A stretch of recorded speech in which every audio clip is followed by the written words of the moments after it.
Sebelumnya, Assalamualaikum warahmatullahi wabarakatuh. Selamat pagi, teman-teman.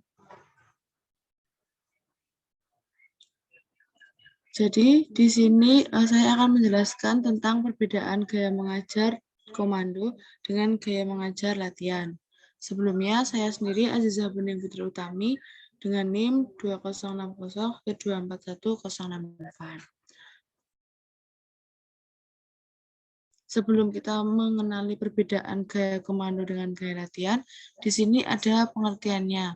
Menurut Husdarta, gaya ini bertujuan untuk mengenalkan pada peserta didik untuk melakukan tugas gerak secara akurat dan di dalam waktu yang singkat. Peserta didik harus mengikuti seluruh instruksi yang disampaikan oleh guru. Yang kedua ada gaya latihan. Gaya latihan ini memfokuskan tahap inti pembelajaran kepada peserta didik. Pada pembelajaran ini mengajarkan kemandirian peserta didik dalam pengambilan keputusan.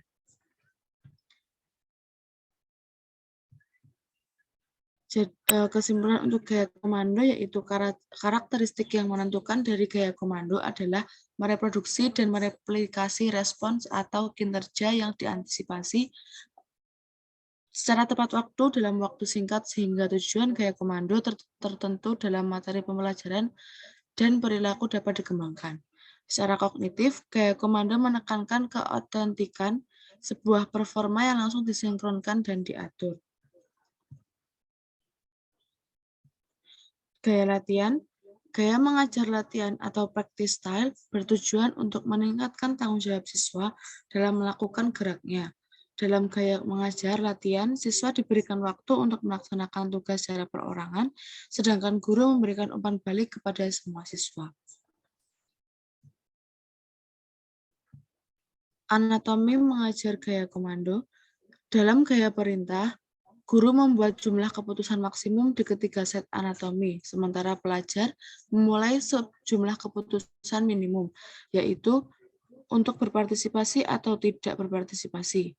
Peran guru, teacher, adalah membuat semua keputusan di setiap set anatomi. Peran pelajar, learner, adalah untuk mereproduksi, mengikuti, mereplikasi pada isyarat keputusan guru untuk mencapai kinerja presisi yang mengikuti keputusan isyarat, dan langkah dan ritme yang telah ditetapkan untuk mereplikasi konten. Selanjutnya ada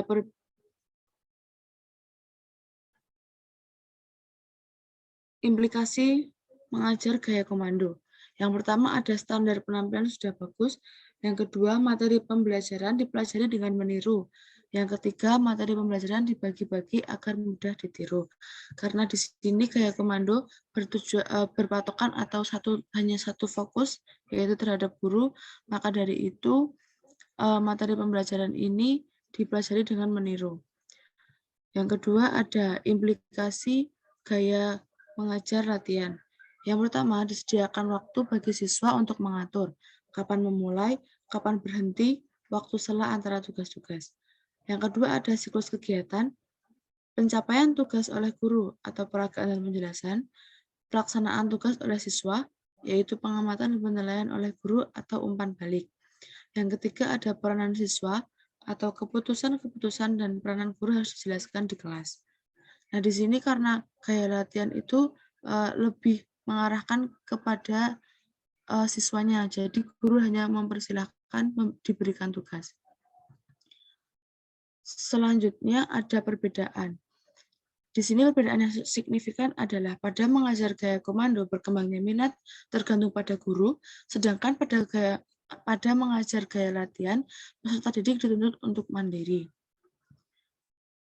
Karena di sini tadi itu gaya komando terfokus hanya pada satu orang atau guru, sedangkan kalau pada gaya mengajar latihan itu siswa lebih aktif, dituntut lebih aktif. Sekian dari presentasi saya. Apakah ada yang ingin ditanyakan? Saya, Mbak Bening, mau bertanya. Ya, silahkan Mas Falah. Kalau sasarannya dari gaya komando tuh gimana ya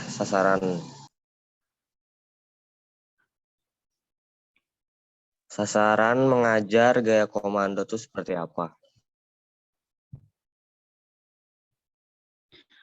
Izin menjawab ya Mas Falah, karena di sini gaya komando ini hanya terfokuskan pada guru, artinya semua siswa ataupun semua komponen yang ada di kelas ini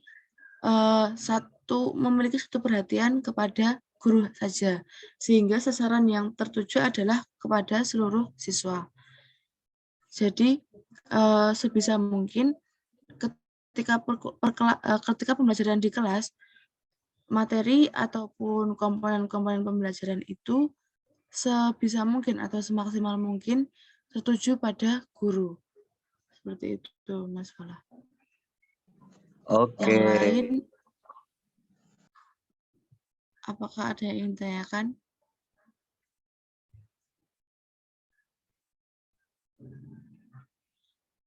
Mungkin saya rasa cukup, kurang lebihnya mohon maaf. Wassalamualaikum warahmatullahi wabarakatuh.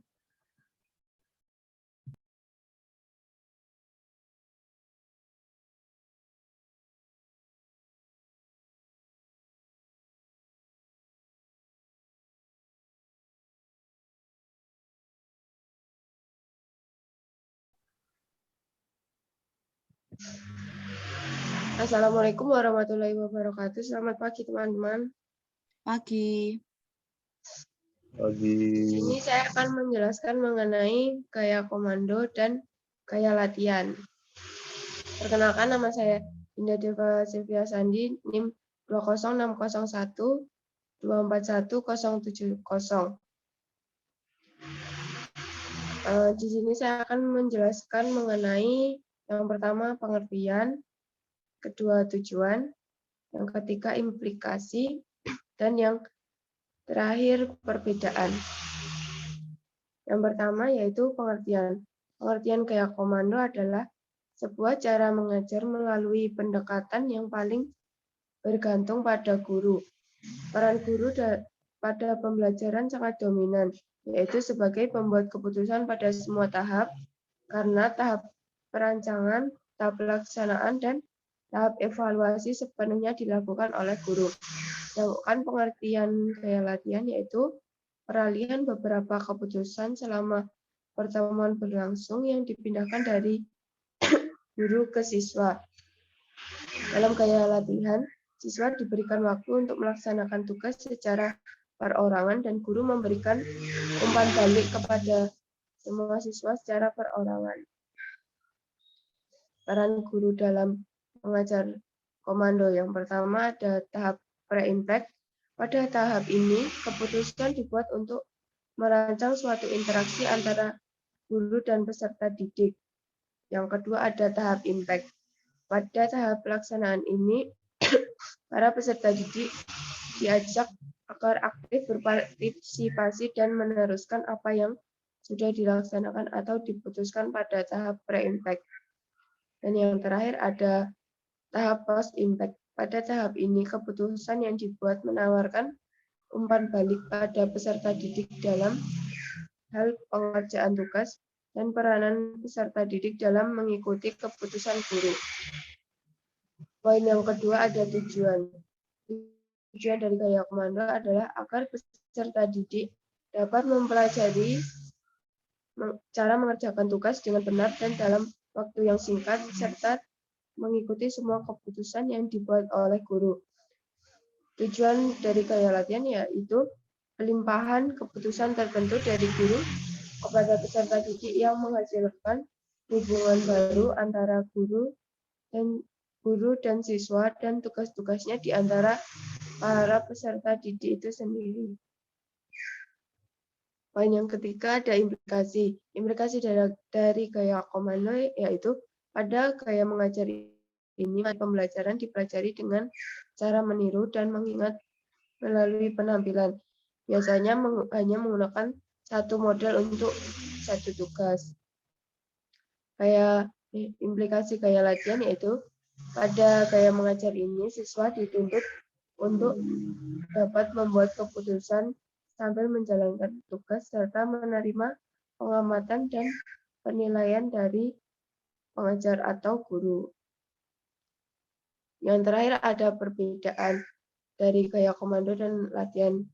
Gaya komando, pada gaya mengajar komando berkembangnya minat para peserta didik itu tergantung pada guru karena dalam hal ini guru dituntut untuk berpikir kreatif agar menciptakan suasana kelas yang menarik bagi peserta didik.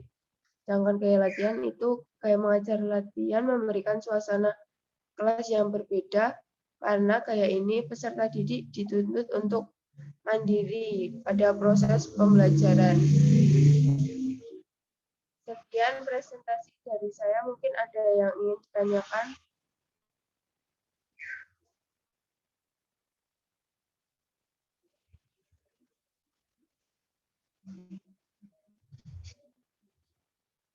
Izin bertanya Mbak Dinda. Silakan Mbak Bening. Dari penjelasan Mbak Dinda tadi, kira-kira ada nggak kelebihan dari gaya latihan? Kalau ada, bisa dijelaskan.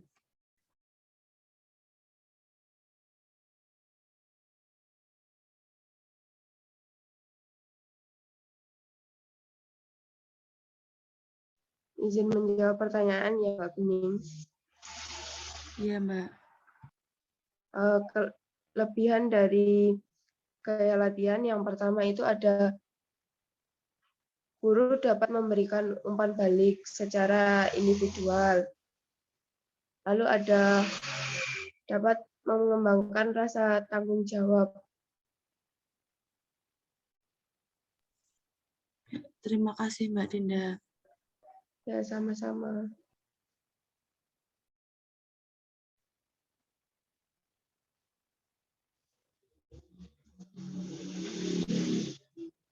Yo.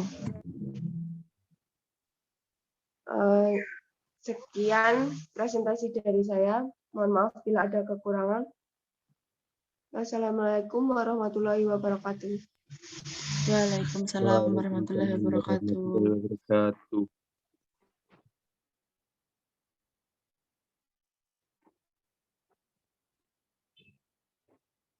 Ya, assalamualaikum warahmatullahi wabarakatuh.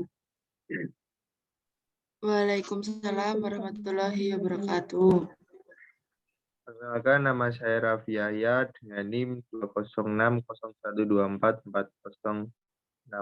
Di sini saya akan mempresentasikan hasil pekerjaan saya mengenai gaya komando dan gaya latihan.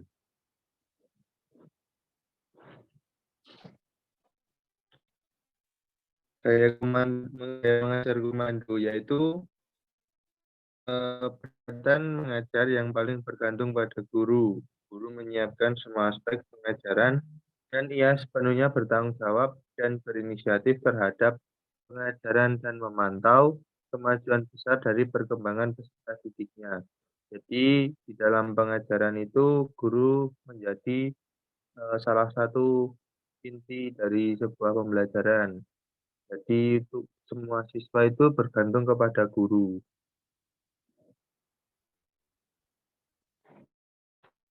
Kemudian yang kedua ada implikasi gaya mengajar komando.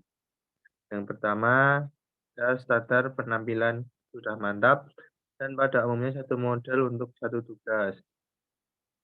Jadinya satu model pengajaran yang diberikan oleh guru itu hanya untuk satu tugas saja. Yang kedua, pokok bahasan dipelajari secara meniru dan mengingat melalui penampilan. Jadi setiap pelajaran yang sedang diajarkan itu siswa harus bisa mengingat dengan aktif bertanya maupun mengungkapkan pendapatnya. Yang ketiga, pokok bahasan dipilah-pilah menjadi bagian-bagian yang dapat setiap pokok bahasan itu bisa dijelaskan secara rinci satu persatu dan pada akhirnya siswa itu dapat paham dengan materi yang disampaikan. Yang keempat, tidak ada perbedaan individual, diharapkan menirukan model. Jadi di nomor 4 ini tidak ada perbedaan ya antara satu sama yang lain.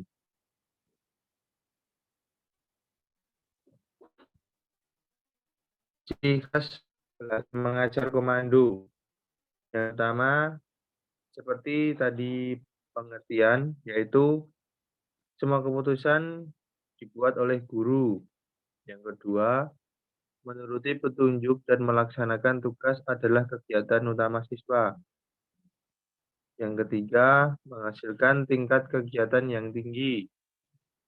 Yang keempat, dapat membuat siswa merasa terlibat dan termotivasi. Yang kelima, mengembangkan perilaku disiplin karena harus menaati prosedur yang telah ditetapkan oleh guru.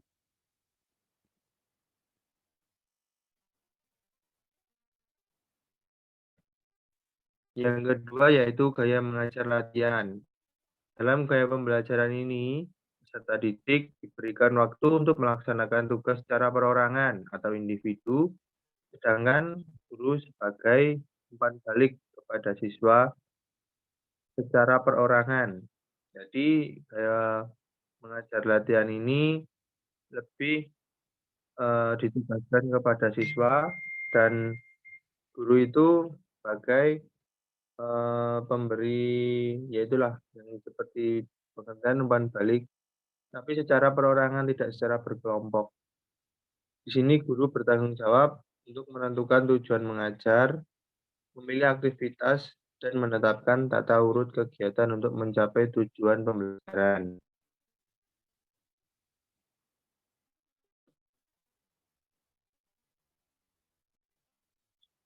Kemudian, implikasi gaya mengajar latihan. Yang pertama, mengenal atau mengetahui yang diharapkan dari kelas. Yang kedua, menerima pemberian tugas. Ini sebagai siswa ya. Yang ketiga, membuat keputusan sambil menjalankan tugas. Dan yang terakhir, menerima pengamatan dari penilaian guru.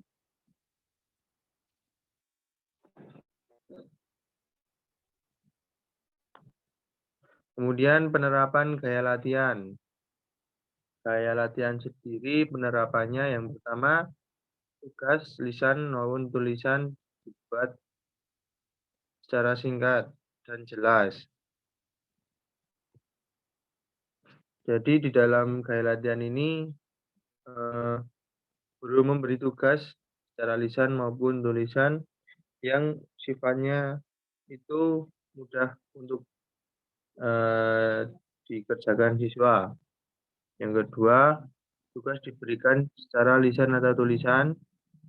Dan yang ketiga, peserta didik melakukan tugas dengan kemampuannya, sesuai dengan kemampuannya.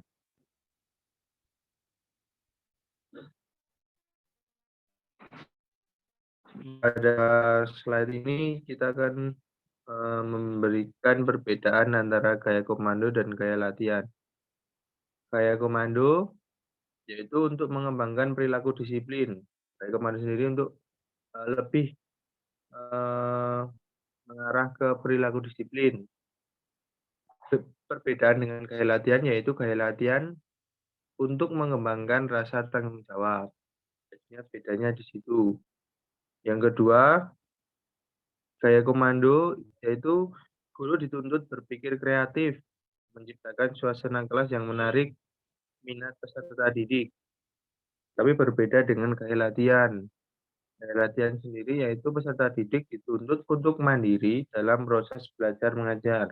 Bedanya gaya komando itu berpusat pada guru, tetapi pada gaya latihan itu peserta didik dituntut untuk mandiri tanpa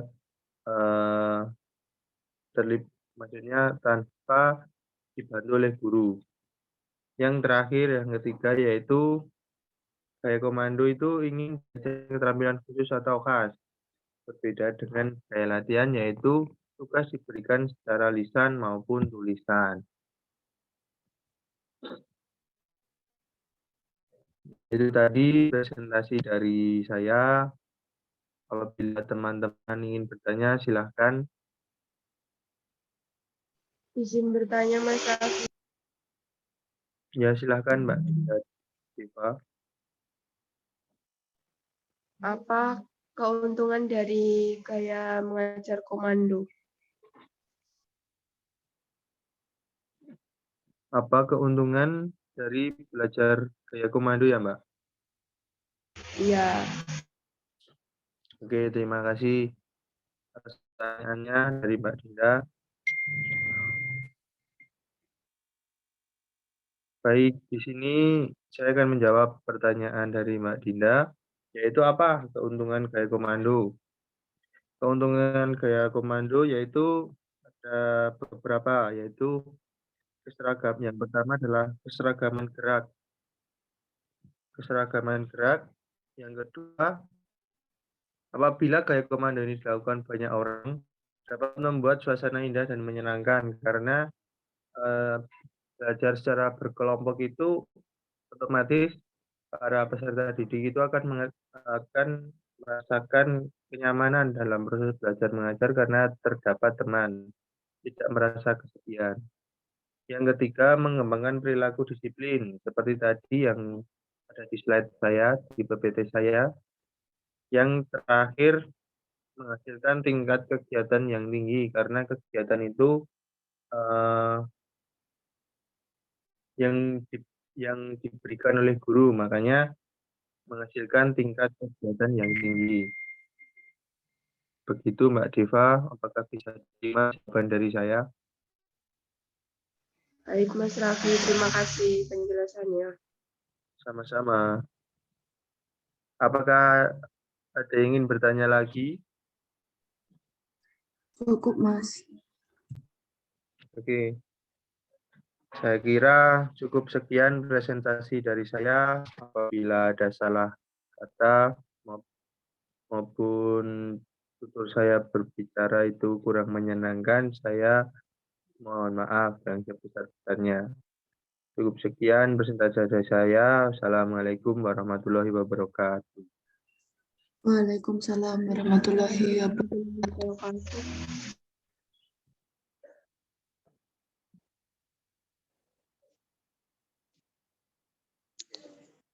Assalamualaikum warahmatullahi wabarakatuh. Selamat pagi teman-teman.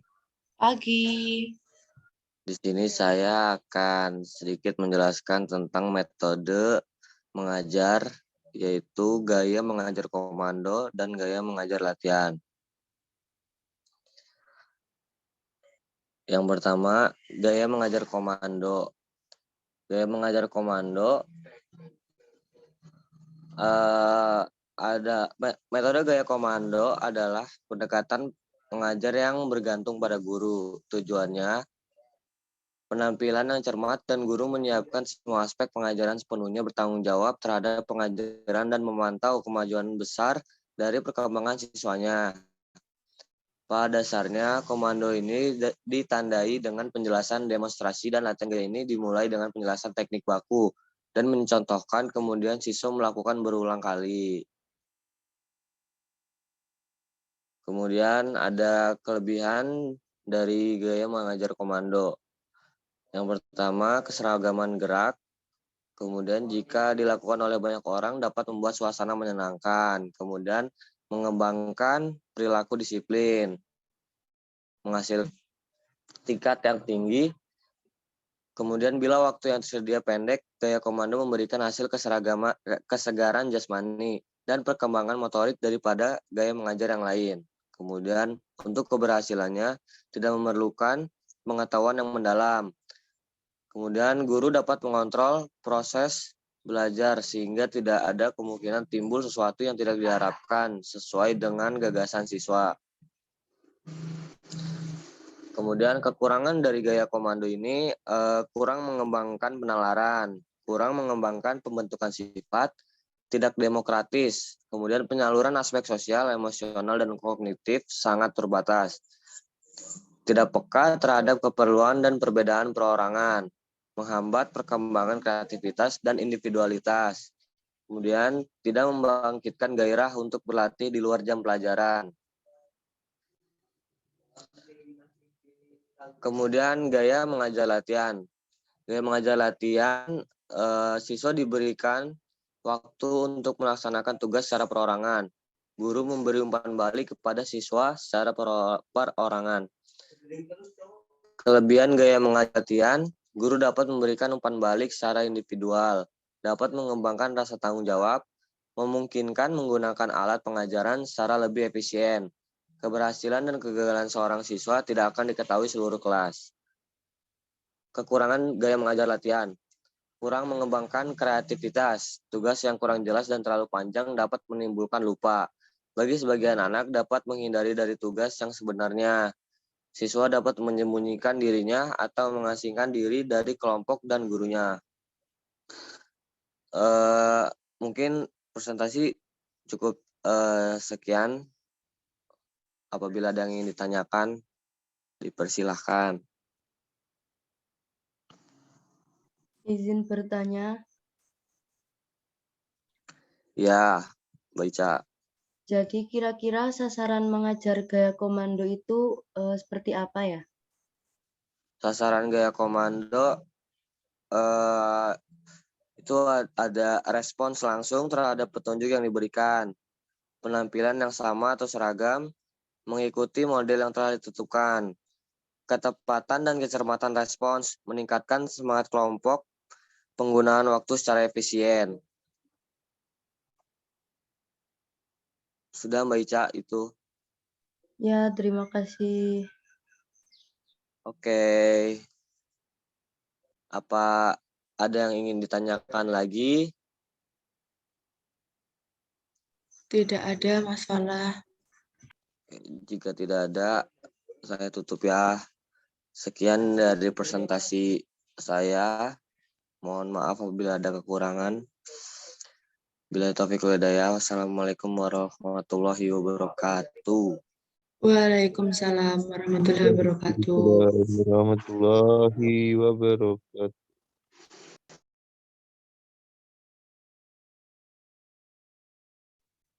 Assalamualaikum warahmatullahi wabarakatuh. Selamat pagi semuanya. Waalaikumsalam warahmatullahi wabarakatuh. Saya Kaiza Farah Binari, NIM 206012411116. Di sini saya akan memaparkan materi mengenai gaya mengajar komando dan gaya mengajar latihan.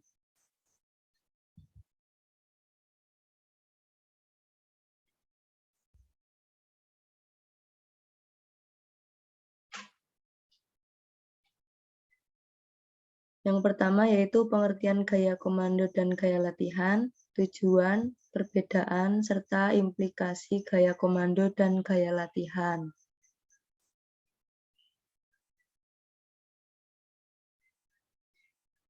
Yang pertama ada pengertian gaya komando. Gaya komando adalah sebuah cara mengajar melalui pendekatan yang paling bergantung pada guru. Dalam hal ini, guru adalah pengambil keputusan yang eksklusif, yaitu keputusan tentang apa yang harus dilakukan, bagaimana melakukannya, dan tingkat pencapaian yang diharapkannya ditentukan oleh guru.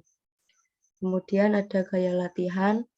Gaya latihan merupakan peralihan beberapa keputusan selama pertemuan berlangsung yang dipindahkan dari guru kepada siswa. Dalam gaya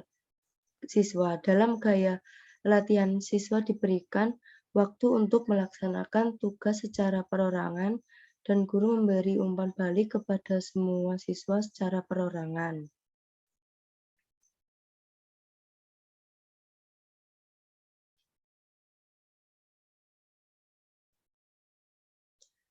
Peran guru dalam mengajar gaya komando yang pertama ada tahap pre-impact, yaitu pada tahap ini guru bertugas untuk membuat keputusan menyangkut kategori-kategori yang telah ditentukan. Yang kedua ada tahap impact. Pada tahap pelaksanaan ini yaitu untuk mengajak para peserta didik agar aktif berpartisipasi dan meneruskan apa yang sudah dilaksanakan atau diputuskan pada tahap pre-impact. Yang selanjutnya yaitu tahap post-impact. Pada tahap ini diharapkan ada umpan balik pada peserta didik dalam hal pengerjaan tugas-tugas dan peranan peserta didik dalam mengikuti keputusan guru. Selanjutnya ada tujuan gaya komando, yaitu untuk mempelajari cara mengerjakan tugas dengan benar dan dalam waktu yang singkat, mengikuti semua keputusan yang dibuat oleh guru. Yang selanjutnya ada tujuan gaya latihan, yaitu untuk meningkatkan tanggung jawab dalam melakukan tugas geraknya. Selanjutnya ada perbedaan pada gaya mengajar komando. Berkembangnya minat peserta didik tergantung pada guru, karena guru dituntut untuk berpikir kreatif, menciptakan suasana kelas yang menarik minat peserta didik. Jadi, semua proses pembelajaran tergantung pada pengajar atau guru. Sedangkan gaya mengajar latihan memberikan suasana kelas yang berbeda, karena pada gaya ini, peserta didik dituntut untuk mandiri dalam melaksanakan proses belajar mengajar. Jadi, guru hanya berperan sebagai fasilitator saja. Implikasi gaya mengajar komando. Pada gaya mengajar ini, berpusat pada guru sehingga siswa dituntut untuk menirukan apa yang sedang dicontohkan oleh guru, sehingga siswa dapat melakukan gerak dengan baik secara mandiri.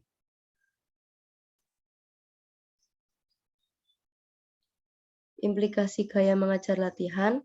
Pada gaya mengajar ini, siswa dituntut untuk dapat membuat keputusan sambil menjalankan tugas, serta menerima pengamatan dan penilaian dari pengajar atau guru. Sekian presentasi dari saya. Apakah ada pertanyaan? Izin bertanya, Mbak Gaiza. Ya, silakan. Apa karakteristik dari gaya komando? Baik, saya akan menjawab pertanyaan dari Mas Raffi. Karakteristik dari gaya komando ini adalah mereproduksi dan mereplikasi respon atau kinerja yang diantisipasi secara tepat dalam waktu singkat, sehingga tujuan gaya komando tertentu dalam materi pelajaran dan perilaku dapat dikembangkan. Seperti itu. Baik, terima kasih Mbak Gaiza. Apakah ada yang mau ditanyakan lagi? Tidak. Kalau tidak, sekian presentasi dari saya. Kurang lebihnya mohon maaf. Wassalamualaikum warahmatullahi wabarakatuh. Waalaikumsalam warahmatullahi wabarakatuh.